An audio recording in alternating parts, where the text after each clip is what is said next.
We have two new additions here. We have Porcellio Hassi Giants and then the Porcellio Hassi Light forms, which look all white, but I want to try and get them unboxed, get them some liquids, maybe let them eat before I get them into their new containers, which will need some watering down.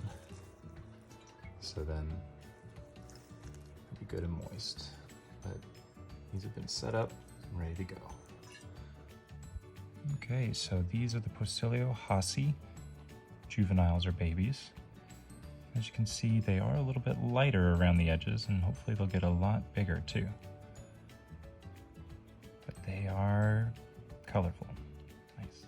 Okay, I don't know if you see them all, but we got 9 alive giants. Thank you so much, Isopod Chick. And they are getting a fresh little drink and hopefully some foods. But they all are alive.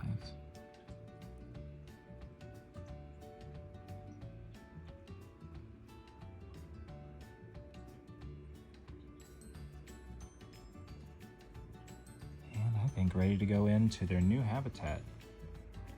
I got some pre-chewed up woods that are coming off of a local tree. And I've mixed up a good substrate of sphagnum peat moss, some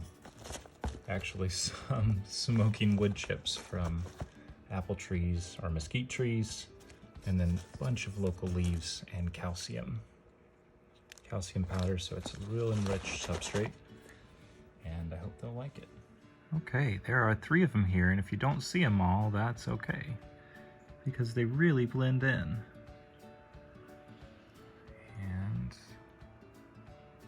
these are the Porcellio Hassi Lights, which, as you can tell, are not as yellow, but they are bright.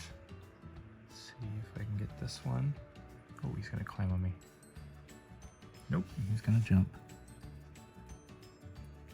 Well, let's let him go in there for now and let them get a little bit hydrated. This is one of the lights. And number 5 goes in. And here are 9, 10, and 11. Thank you so much. Looks like everybody's alive and doing well. These ones are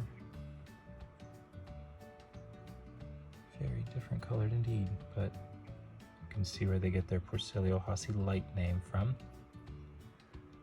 Definitely different to the Porcellio Hassi normals, or these are so much giants, so they're a little bit lighter, but they have that more distinguished yellow pattern. Here is how I'm gonna feed them, and this is kind of my process. I will get a little bit of calcium in one spot for them to all amass. That way they will remember, hey, that's where they can go get some. But to start, I just like to sprinkle it everywhere, making sure it's opportunistic and they can get it. So it looks like powdered sugar over everything. Best is just to stick it in, shake it off, and then dust. Same thing with spirulina. Now this stuff, you'll know it is being eaten whenever the green starts coming off of everything. But I just like to put a little bit of green dust in not the wettest areas, because this stuff, too much of it will mold. But just give them a little bit of peppering. They will learn to explore and find their own food. This whatever method. Okay, that's probably good for newbies. And just a little bit of some Rapashi bug burger, because I know that this stuff they love. So I'm just gonna put it on, ever peppering. That way they get a good understanding that it's available.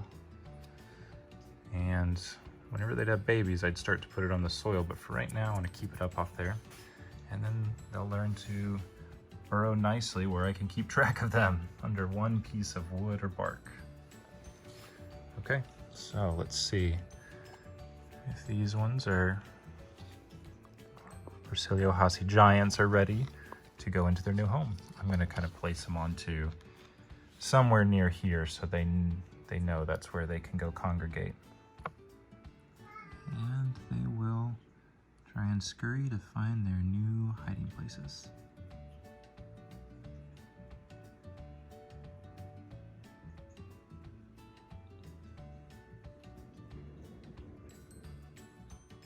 And the Porcellio Hassi lights get to go in and try to find their way around the logs and foods.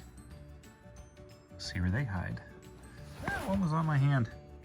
We'll get him back in there. As you can see, I need to go on a leaf run here. Usually I just grab a whole bag of this, tie it up in one of these, and microwave it. That'll be one way to sterilize everything in there, except maybe baking it, but I just don't want to have an oven fire. But a little bit of fresh leaves to round off these new cultures. Pretty cool stuff. Porcellio Hassi.